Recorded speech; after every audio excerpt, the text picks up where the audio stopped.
उत्तर प्रदेश के 7,471 पदों पर शिक्षकों की भर्ती के संदर्भ में जल्द ही विज्ञापन जारी होने जा रहा है। साथ ही बात करेंगे एक राज्य सरकार में चयन प्रक्रिया को लेकर के क्या कुछ महत्वपूर्ण बदलाव किए गए हैं और शिक्षा विभाग में उत्तर प्रदेश में बहुत सालों बाद क्लर्क की वैकेंसी आई हुई है, इसकी पूरी प्रक्रिया के बारे में बात करेंगे। साथ ही साथ डीएलएड में डायरेक्ट एडमिशन कब से प्रारंभ होंगे और डीएलएड की सेमेस्टर परीक्षा कब तक होगी, इसके बारे में डिटेल में चर्चा होगी। अंत तक जुड़े रहिएगा। नमस्कार दोस्तों, मेरा नाम है नीरज और आप देख रहे हैं कैरियर बिट यूट्यूब चैनल। अगर आप इस चैनल पर पहली बार विजिट कर रहे हैं तो इसको सब्सक्राइब करते हुए बेल आइकन को प्रेस करना ना भूलें। उत्तर प्रदेश में 7,471 शिक्षकों की भर्ती के संदर्भ में जल्द ही विज्ञापन जारी होने जा रहा है। माध्यमिक शिक्षा निदेशालय ने इसके संदर्भ में लोक सेवा आयोग को अधियाचन भेज दिया है और जल्द ही इसकी अनुमति मिलने के बाद से इसका नोटिफिकेशन जारी कर दिया जाएगा। 7,471 में से 2,215 पद प्रवक्ता संवर्ग यानी पीजीटी के हैं और बाकी के 5,256 पद एलटी संवर्ग के हैं। इतने पदों पर भर्ती के संदर्भ में प्रस्ताव भेजा गया है लोक सेवा आयोग के पास और वहां से फिर भेजा जाएगा शासन के पास। शासन से अनुमति मिलते ही इसके संदर्भ में नोटिफिकेशन जारी कर दिया जाएगा। ये वैकेंसीज पिछले साल ही आना प्रस्तावित था, लेकिन आहर्ताओं को लेकर के बहुत सारी दिक्कतें थी, जिसकी वजह से शासन से अनुमति मांगी गई इसमें कुछ संशोधन करने के लिए। अब काफ़ी हद तक अब सभी समस्याओं को सुलझा लिया गया है और अब उम्मीदें जताई जा रही हैं कि जल्द ही इसके संदर्भ में नोटिफिकेशन जारी किया जाएगा। जैसा कि आप लोग देखते होंगे इक्विवेलेंट सर्टिफिकेट को लेकर के, समकक्ष को लेकर के बहुत ज़्यादा विवाद होता है, चाहे आप टीजीटी की बात कर लें चाहे पीजीटी की बात कर लें। इन्हीं सभी विवादों को सुलझाने के क्रम में इतना लंबा वक्त बीत चुका है। हालांकि अब उम्मीदें हैं कि जल्द ही इससे अनुमति मिल करके और अक्टूबर में ही इसका नोटिफिकेशन जारी हो जाएगा, जैसा कि मीडिया रिपोर्ट्स में खबरें आ रही हैं। हालांकि शासन इसको लेकर के कितना गंभीर है ये तो खैर भविष्य में ही पता चलेगा, लेकिन जिस प्रकार से बातें आ रही हैं उसको लेकर के ये क्लियर है कि अक्टूबर में पूरी तरीके से तैयारी कर रहा है आयोग। अगर शासन से अनुमति मिल गई तो अक्टूबर में कंफर्म नोटिफिकेशन आने की उम्मीदें हैं। अगर आहर्ता की बात करें तो दोनों वैकेंसीज एलटी ग्रेड का जो शिक्षक होगा और प्रवक्ता का जो शिक्षक होगा, दोनों में बीएड अनिवार्य है। अभी हाल ही में बीएड को पीजीटी के लिए एलिजिबल करने के संदर्भ में विचार किया जा रहा था, यानी कि पीजीटी में अभी तक आप उत्तर प्रदेश में देखेंगे तो बीएड अनिवार्य नहीं था, अब इसमें भी बीएड अनिवार्य किया जा रहा है। तो पीजीटी में भी बीएड होगा और एलटी ग्रेड में तो बीएड होता ही है, यानी डीएलएड वाले अभ्यर्थी इसमें आवेदन करने के लिए पात्र नहीं होंगे। चलिए बढ़ते हैं अगली खबर की तरफ। उत्तर प्रदेश के परिषदीय प्राथमिक विद्यालयों में शिक्षकों की कमी को लेकर के क्या हालत है, इसको बयां करते हुए एक आर्टिकल आप अपने स्क्रीन पर देख पा रहे होंगे। 52 स्कूलों में शिक्षक ही नहीं और बच्चों को बनाना है निपुण। केंद्र सरकार की एक योजना चलाई गई है, आप स्क्रीन पर देख पा रहे होंगे, लखनऊ से एक खबर प्रकाशित हुई है। केंद्र सरकार की निपुण भारत मिशन योजना के तहत परिषदीय विद्यालयों के छात्र छात्राओं को भाषा और गणित में दक्ष बनाने का मुहिम चल रहा है। शासन व बेसिक शिक्षा विभाग के अधिकारी इस मुहिम को सफल बनाने का दावा भी कर रहे हैं। शिक्षकों के लिए लक्ष्य का भी निर्धारण किया गया है, लेकिन असल बात तो ये है कि बिना शिक्षकों के विद्यार्थियों को निपुण कैसे बनाया जा सकता है।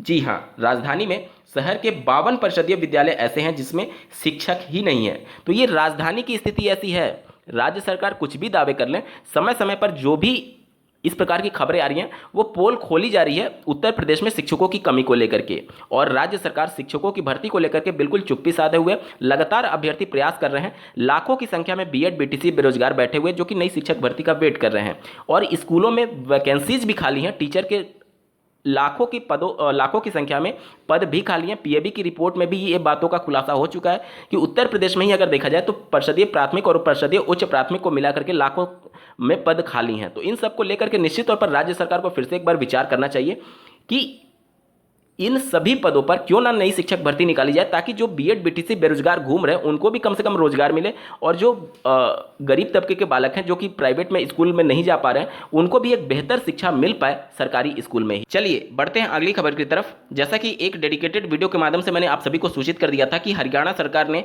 HTET के समकक्ष सीटेट को मानने से इनकार कर दिया है, यानी कि जो अभ्यर्थी सीटेट पास होंगे उसके बेस पर अब हरियाणा में होने वाली 12,000 शिक्षकों की भर्ती प्रक्रिया में शामिल नहीं हो पाएंगे। आप HTET क्वालिफाई करेंगे तभी आप शिक्षक भर्ती में सम्मिलित हो सकते हैं। स्क्रीन पर आप देख सकते हैं 12,000 शिक्षकों की भर्ती होगी, HTET पास ही कर सकेंगे आवेदन। सरकार का फैसला, सीटेट पास नहीं ले सकेंगे हिस्सा।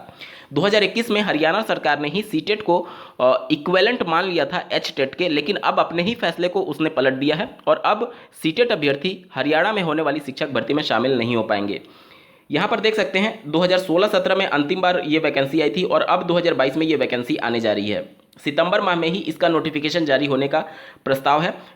5000 पदों पर पीजीटी की वैकेंसी है और 7421 पदों पर टीजीटी की वैकेंसी है, और प्राइमरी में भी कुछ वैकेंसीज हो सकती हैं। यूपी या फिर अन्य राज्य के अभ्यर्थी हरियाणा में होने वाली इस शिक्षक भर्ती में सम्मिलित होंगे या नहीं, ये डिटेल नोटिफिकेशन के बाद ही क्लियर आउट हो पाएगा।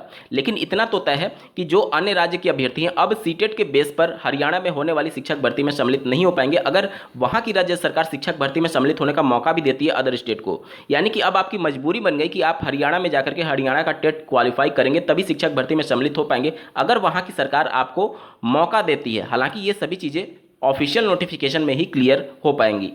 चलिए बढ़ते हैं अगली खबर की तरफ। जैसा कि कल एक डेडिकेटेड वीडियो के माध्यम से मैंने आप सभी को एडेड विद्यालयों में जो क्लर्क की वैकेंसी आई है उसका पूरा नोटिफिकेशन एक्सप्लेन करके आपको बताया था, कब कब क्या प्रक्रिया होने वाली है इसके बारे में डिटेल में मैंने आप सभी को डेडिकेटेड वीडियो के माध्यम से बताया था, जिसका लिंक आपको इस वीडियो के डिस्क्रिप्शन में मिल जाएगा। अगर आप इंटरेस्टेड हैं तो उस डेडिकेटेड वीडियो को जरूर देख लीजिएगा। यहाँ पर मैं शॉर्ट में बता देता हूँ, इस भर्ती के लिए आप पीईटी यानी यूपी ट्रिपल एससी आयोग के द्वारा जो पीईटी 2021 का आयोजन किया गया था वो पास होना अनिवार्य होना चाहिए। कुल 4512 पदों पर ये क्लर्क की वैकेंसी आने वाली है। यहाँ पर मैं बता दूं कि ये पूरी भर्ती प्रक्रिया ऑफलाइन मोड में होगी, यानी कि आपको डाक के माध्यम से अपना आवेदन करना होगा। क्या प्रोसेस है, कैसे आप करेंगे आवेदन, इसके संदर्भ में डेडिकेटेड वीडियो जो डिस्क्रिप्शन में दिया गया है उसके माध्यम से आप समझ सकते हैं।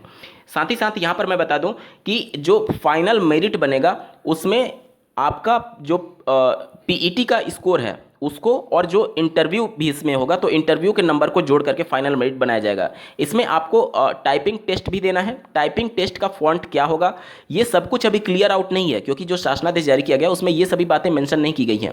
आपको भविष्य में जाकर के पता चलेगा कि कितना वर्ड्स टाइप करना है इंग्लिश और हिंदी में, वो भविष्य में पता चलेगा।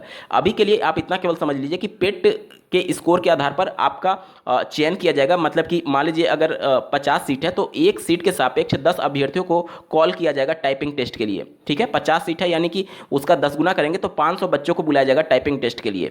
उसके बाद से 500 बच्चों की टाइपिंग टेस्ट हो जाएगी, उसमें से जो सफल होंगे वो सीटों के सापेक्ष 3 गुना, यानी कि 50 सीट थी तो 150 बच्चों को बुलाया जाएगा इंटरव्यू के लिए। ठीक है, जो सफल हुए हैं जितने भी बच्चे टाइपिंग में सफल होंगे उनमें से 150 बच्चों को बुलाया जाएगा 1:3 के रेशियो में इंटरव्यू के लिए, और इंटरव्यू आपका 20 अंक का होगा। उसके बाद से 20 अंक पर जब आपका मूल्यांकन हो जाएगा तो इंटरव्यू के मार्क्स और साथ ही साथ पीईटी के मार्क्स को जोड़ करके फाइनल मेरिट बनाया जाएगा और उसके बाद से आपको नियुक्ति पत्र दिया जाएगा। बहुत से अभ्यर्थियों के मन में कन्फ्यूजन होगा कि क्या ये प्राइवेट जॉब है? नहीं, ये 100% सरकारी नौकरी है।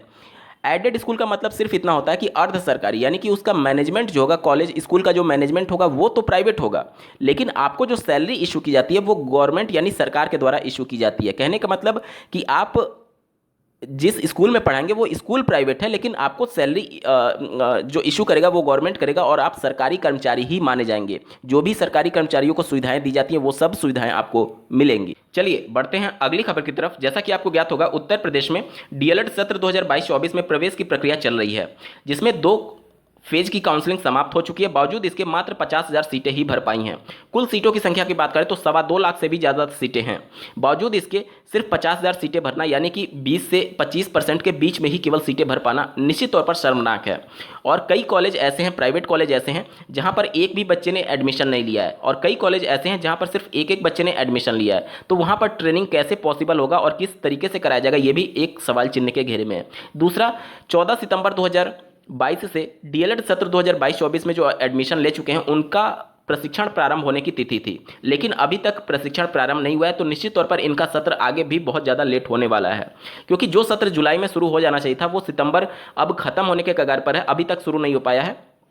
और कब शुरू होगा ये भी भविष्य के गर्त में है, क्योंकि जो सीटें नहीं भरी हैं, जो लगभग 80% 75 से 80% सीटें नहीं भर पाई हैं, उसको भरने की पूरी कोशिश की जा रही है सचिव परीक्षा नियामक प्राधिकारी कार्यालय द्वारा। और इसके क्रम में सीधे प्रवेश के लिए शासन के पास प्रस्ताव भेजा गया है। हालांकि शासन के पास प्रस्ताव लंबित है, लेकिन शासन अभी तक इस प्रस्ताव पर मुहर नहीं लगाया है।